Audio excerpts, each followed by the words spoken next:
అమ్మా, ఆ విషయం నేను కూడా ఒప్పుకుంటాను.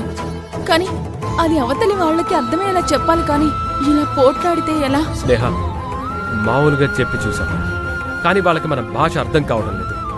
వెళ్ళి మా అత్తయ్య భాషలోనే చెప్పాలి. పదత్తయ్య, అసలు ఏమైందో అక్కడే తేల్చుకుందాం. సార్, ముందు నోటీస్ తీసుకోండి. తర్వాత మీ లాయర్ ద్వారా వాళ్ళకి ఎదురు నోటీస్ ఇప్పించండి. ఏ విషయమైనా కోర్టులో తేల్చుకోండి. అంతేకాని ఇలా ఇళ్ల మీదకి వెళ్ళడం కరెక్ట్ కాదు. అవన్నీ గుండెల్లో దమ్ము లేనోళ్ళకి.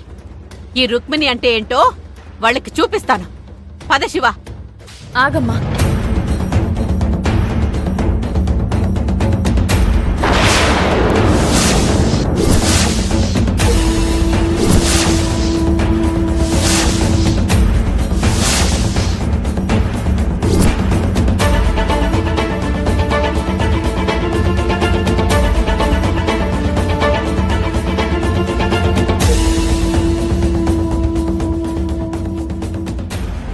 లాయర్ గారు, అర్జున్ బాబు విడాకుల నోటీస్ పంపించారా? అవునండి. నేనే కావేరిని. ఆ నోటీస్ ఇలా ఇవ్వండి.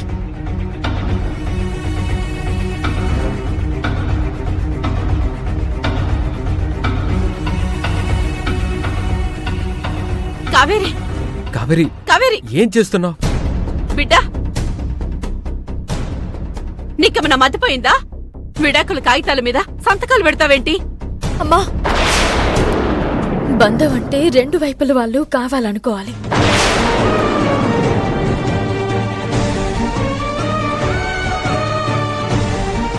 అర్జున్ బాబు నా నీడని చూడ్డానికి కూడా ఇష్టపడ్డం లేదు. అలాంటి మనిషితో కాపురం ఎలా చేయాలి? అయ్యో కావేరి, కావేరి, కావేరి, కావేరి,